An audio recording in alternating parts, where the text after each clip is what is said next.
सब लोगों का और जो लोग मंच पर हैं उनका बहुत बहुत शुक्रिया।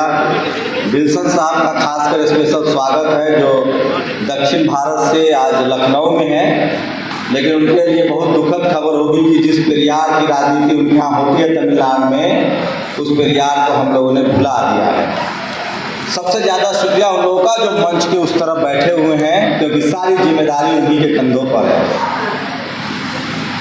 कुछ ज़्यादा कहने के लिए नहीं है, सब कुछ पेरियार साहब ने कह चुके हैं, सब कुछ फूले साहब कह चुके हैं। बस मुझे अफसोस इस बात का है कि हम आज उसको कहने में डरते हैं जो हमारे बाप दादा कह के गए हैं। क्या लगता है इस देश में और खासकर हिंदी पट्टी में कोई है जो स्टालिन की तरह कहे कि हर मंदिर का पैसा सरकारी खर्चे में आए और हर जात का पुजारी हो सकता है? यही तो पेरियार कहते थे। भारत का संविधान आपको अधिकार देता है कि आप जिस धर्म को माने, जिस विचार को माने। आप कल्पना कीजिए आज क्या हो रहा है। मैं हिंदी पट्टी की बात कर रहा हूँ। हम लोग जब आ रहे थे तो लखनऊ में आने से पहले हम लोग विचार कर रहे थे कि क्या बोलना है और क्या नहीं बोलना है लखनऊ में, ये तय कर लीजिए। उसमें हम भी थे, रतनलाल जी भी थे, प्रोफेसर रतनलाल और लक्ष्मण यादव भी थे। और ये डर क्यों है? क्योंकि ये बहुजन समाज खासकर जो हिंदी पट्टी का है और देश भर का है, वो सोया हुआ है। अद्भुत होता है जब मैं इस देश के तमाम राज्यों में जाता हूँ, तमिलनाडु को छोड़कर, तो पेरियार साहब की आइडियोलॉजी का कोई आदमी नहीं है। लेकिन उससे भी ज़्यादा दुख होता है जब मैं लखनऊ आता हूँ, उत्तर प्रदेश आता हूँ, जहाँ कांसी राम, रामस्वरूप वर्मा जैसे लोग हुए जिन्होंने इस आंदोलन को आगे बढ़ाया, जहाँ पेरियार ललई सिंह यादव हुए, उनको लोग भूल गए हैं। और इसकी वजह जानते हैं क्या है? इसकी वजह हमारी पॉलिटिकल लीडरशिप, सोशल लीडरशिप और हमारे पढ़े लिखे लोग जो आज सबसे ज़्यादा डरपोक हो गए हैं। आपको क्या लगता है आज जो SC ST OBC माइनॉरिटी के लोग हैं, जो मजदूर है, जो ठेला चलाता है, वो रिक्शा चलाता है, उसको खतरा है? बिल्कुल नहीं, उसको खतरा नहीं है। इस देश में एक तबका है जो चाहता है कि सब्जी बेचने वाला, ठेला चलाने वाला, टॉयलेट साफ करने वाला, मजदूरी करने वाला जिंदा रहे। बस वो चाहता है कि वो CM PM, collector SP DM न बने, और उन्हीं के बच्चों का अंगूठा काटा जा रहा है। आज शोषण गांवों में नहीं हो रहा है। इस हॉल में बैठे लखनऊ, पटना और दिल्ली में रहने वाले अगर सोचते हैं कि वो शोषण से छूट जाएंगे और जाति उनका पीछा छोड़ देगी, तो वो किसी गफलत में जी रहे हैं। जाति उनकी खोजी जा रही है जो SP DM, कलेक्टर CM बन रहे हैं। आप कल्पना कीजिए, आप पेरियार साहब को नहीं मानेंगे जिन्होंने अपनी जिंदगी आपके लिए दे दी। आप कल्पना कीजिए, आप फूले को नहीं मानेंगे, आप पेरियार ललई सिंह यादव को नहीं मानते हैं जिन्होंने अपनी जिंदगी कुर्बान कर दी। आपको क्या लगता है आप बच जाएंगे? जाति कभी जाति नहीं है, जाति आपका पीछा कर रही है। उसके कई लेवल हैं। अब जाति जो है वो गांव से खत्म हो गया है। जाति अब पावर सेंटर्स में आ गया है। जो समाज कल तक आपको चपरासी नहीं बनने देना चाहता है, अगर आपके नेताओं को लगता है कि वो आपको चीफ मिनिस्टर बनने देगा, चीफ जस्टिस बनने देगा, तो आपकी भूल है और आपको इसका भुगतान करना पड़ेगा। मैं विल्सन साहब का 2-3 बार इसलिए नाम लूंगा कि जब चारों तरफ अंधेरा था, सुनिएगा विल्सन साहब, इस देश में डॉक्टरी के एग्जाम में हमारे बच्चों को फिजियोलॉजी में फेल कर दिया जाता था, तब विल्सन जैसे वकील ने सुप्रीम कोर्ट में नीट का रिजर्वेशन का केस लड़ा, जीता, और आज OBC को रिजर्वेशन मिला है। तमिलनाडु एक ऐसा राज्य है जहां कानून के कॉलेज में, लॉ की पढ़ाई में OBC को रिजर्वेशन मिल रहा है। 69% रिजर्वेशन है। लेकिन यूपी में क्या हो रहा है, बिहार में क्या हो रहा है? जो सोशल जस्टिस के नाम पर सत्ता में आते हैं वो क्या काम करते हैं? पता आपको इसके वजह क्या है? नेहरू ने इंदिरा गांधी को चिट्ठियां लिखी, नेहरू ने इंदिरा गांधी को चिट्ठियां लिखी, संसद नहीं भेजा। और इंदिरा गांधी का अगर हत्या नहीं होती तो वो नेहरू से ज्यादा राज करते।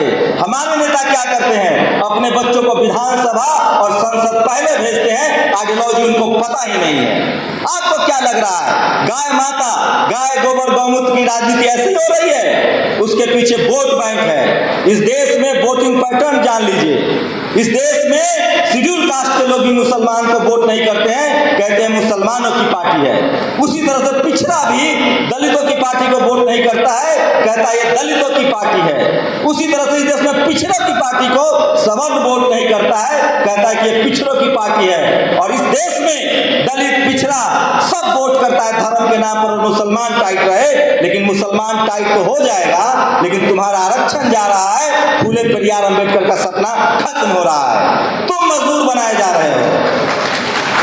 ये जितने लोग हैं आज ओबीसी के और एससी के और एसटी के, उनको समझना पड़ेगा कि आज के समय में अगर आपने फूले पेरियार और अंबेडकर रास्ता नहीं चुना और अपने हाथों से पत्थर साइंस अलग नहीं किया, कितने लोग हैं जिनके हाथ में पत्थर साइंस है, जो अमीर बनाता है। कोई पत्थर अमीर बनाता है क्या?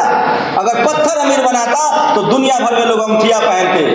जो समाज पत्थर पहन रहा है अमीर बनने के लिए, उसके हाथ में हीरे, डायमंड और प्लेटिनम की अंगूठी कभी नहीं आने वाली है।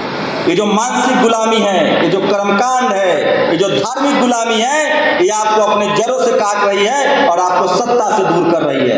आज तमिलनाडु में डीएमके की सत्ता है तो उसकी वजह है पेरियार की आइडियोलॉजी और 69% रिजर्वेशन। अगर आपके नेता ये नहीं करेंगे तो वो सत्ता में नहीं आने वाले हैं। ये पूरी लड़ाई सत्ता की है। पहले राजा महाराजा होते थे, अब चीफ मिनिस्टर, प्रधानमंत्री, एसपी, डीएम बनना है आपको, लेकिन वो आप नहीं बन पाएंगे। सीधा सा समझ लीजिए, भारत में एक जाति है और जाति के नाम पर चुनिए उस जातियों को जो आपको चपरासी बनने का विरोध करता है, जो आपका रिजर्वेशन का विरोध करता है। इसका मतलब आप हिंदू तो हैं, लेकिन वो चाहता है कि आप लाचार, बेबस और मजदूर रहें। इसलिए अगर आप पेरियार होते तो यही बात कहते। पेरियार ने अपने समय में जो लड़ाई लड़ी है, जो आज डीएम के लड़ाई लड़ रहा है, जो विल्सन साहब जैसे मेंबर ऑफ पार्लियामेंट संसद में और सुप्रीम कोर्ट में लड़ाई लड़ रहे हैं, आज भी इकोनॉमिक वीकर सेक्शन का आरक्षण दे दिया गया है। कभी सोचा आप लोगों ने? यूपी की दोनों बड़ी पार्टियों ने उसका स्वागत किया है। 2-3 पार्टियां हैं जिसने इकोनॉमिक वीकर सेक्शन के रिजर्वेशन का विरोध किया है, डीएमके, आरजेडी, और दोनों सत्ता में है आज। समझने की कोशिश कीजिए आप लोग। ये जातियों के क्षमाबंदी से निकलना होगा। और जो मानवर कांसी राम साहब ने कहा था, उन्होंने पेरियार मेला लगाना शुरू किया था। संत गाडगे को उन्होंने हमें घर घर तक पहुंचाया, बाबा साहब को उन्होंने घर घर तक पहुंचाया। उनका विचार था बहुजन विचार, और हमें उसी बहुजन विचार पर चलना पड़ेगा। अगर आप लोग अब भी राजनीतिक रूप से, सामाजिक रूप से और आर्थिक रूप से एकजुट नहीं हुए तो यकीन मानिए आने वाले ज्यादा दिन नहीं, 10 साल में इसी देश के 90% लोग एससी, एसटी, ओबीसी और माइनॉरिटी के लोग 2 दर्जे के नागरिक होंगे और वो मार खाने के लिए मजबूर होंगे।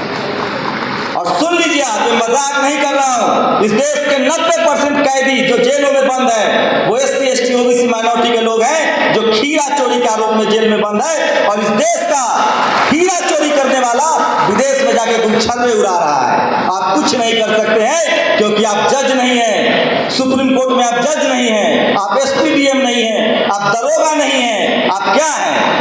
आप सिर्फ धार्मिक कर्मकांड में उलझे हुए अज्ञानी लोग हैं। और जो पढ़ा लिखा आपका समाज है, वो मतलब क्या शब्द मैं इस्तेमाल करूं, इस देश का बहुजन समाज का जो इंटेलेक्चुअल है वो घोर निकम्मा और घोर डरपोक है। और इसलिए हिंदी पट्टी के लोग आज 2 दर्जे का नागरिक जीने के लिए मजबूर है। लक्ष्मण यादव भी प्रोफेसर हैं, रतनलाल जी भी प्रोफेसर हैं। सोचिए क्या गुजरती है इन लोगों पर। हमें ऐसे डॉक्टर, इंजीनियर, प्रोफेसर की जरूरत है जो आंख में आंख डाल के बात करे, जो अनपढ़ है, जो अशिक्षित है, जो गवार है, जिसको स्कूल नहीं जाने दिया गया, जो लाचार है, जो बेबस है। ये लड़ाई उसको वो नहीं लड़ सकता है। ये लड़ाई बहुजन समाज के उन लोगों को लड़ना पड़ेगा जो पढ़ लिख के बाबा साहब के संविधान की वजह से, पेरियार की आइडियोलॉजी की वजह से, फूले पेरियार अंबेडकर के संघर्षों की वजह से आज इस मंच पर बैठे हुए हैं, नौकरी कर रहे हैं, बिजनेस कर रहे हैं। उनको अपने घरों से निकलना पड़ेगा, उनको ये लड़ाई लड़नी पड़ेगी।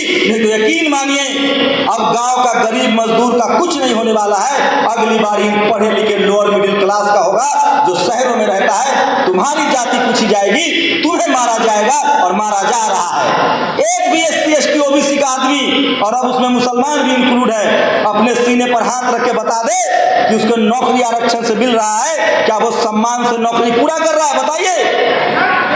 रोज आप डर के नौकरी करते हैं, रोज आप कंप्रोमाइज करते हैं, रोज आपको कुचला जाता है, रोज अपमान किया जाता है और चुपचाप आप बर्दाश्त है। क्यों? क्योंकि हम मानसिक रूप से गुलाम हैं और हम समाज के रूप में एकजुट नहीं है। जिस दिन देश का बहुजन समाज डेमोक्रेटिक तरीके से एक दूसरे का हाथ में हाथ पकड़ के सड़क पर खड़ा होना सीख लेगा, उस दिन इस देश में ये जो मनुवादी, जातिवादी और ब्राह्मणवादी लोग हैं, ये खेल से बाहर हो जाएंगे।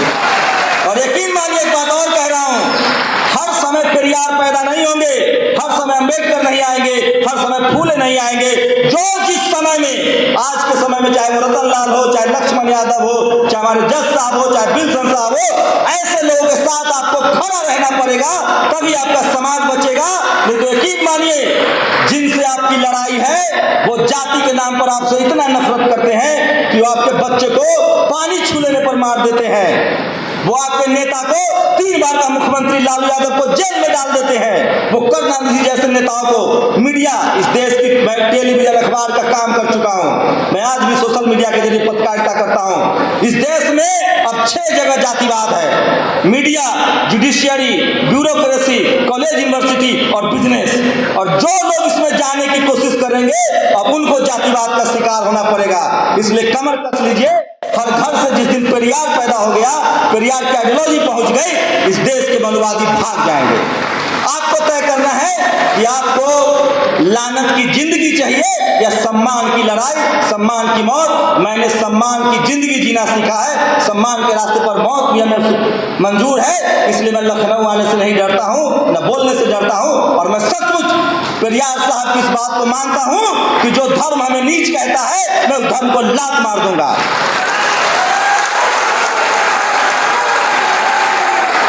बहुत बहुत शुक्रिया आप लोगों का।